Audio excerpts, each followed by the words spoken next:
When CIA Director John Ratcliffe stepped off a military transport plane in Moscow on August 25th, reports say one region sat at the very center of the warning he carried.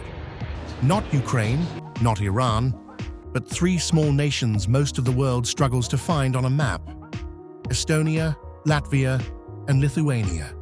Combined, their population is barely 6 million people. Combined, they may be the tripwire for the next major European war.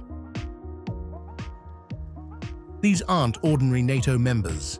The Baltic states share a direct land border with Russia and a history that runs through 50 years of brutal Soviet occupation, deportations to Siberia, executed leaders, entire populations forcibly Russified.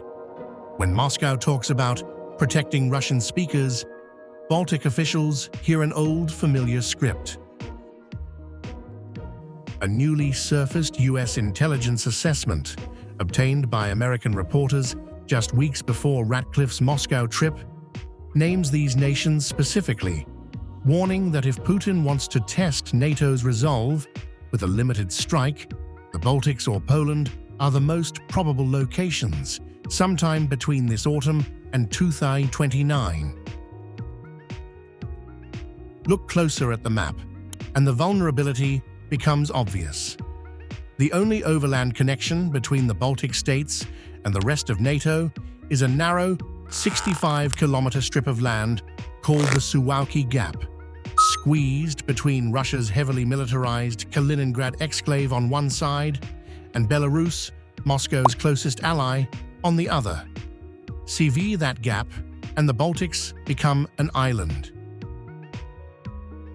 And there's already a flashpoint sitting ready-made: the Estonian border city of Narva, 96% Russian-speaking, separated from Russia by nothing but a single river, is exactly the kind of location Belfer Center analysts have modeled as a potential trigger for a fast, ambiguous incursion under the cover of protecting ethnic Russians. The Kremlin, Putin, needs a new escalation, some kind of new victory, and in this case the Baltic region and Poland are the closest targets. That warning didn't come from a think tank in Washington, speculating from thousands of miles away. It came from Lithuania's own defense minister, standing on the exact border he's warning about.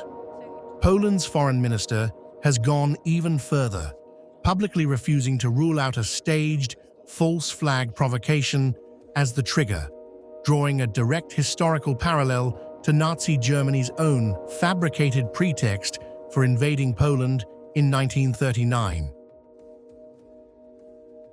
For three small nations who lived through Soviet tanks once already, none of this feels theoretical. If John Ratcliffe's secret warning in Moscow was about anywhere specific, nearly every strand of intelligence, history, and geography points to the exact same place. Right here, on this border, where Europe's next crisis may already be taking shape.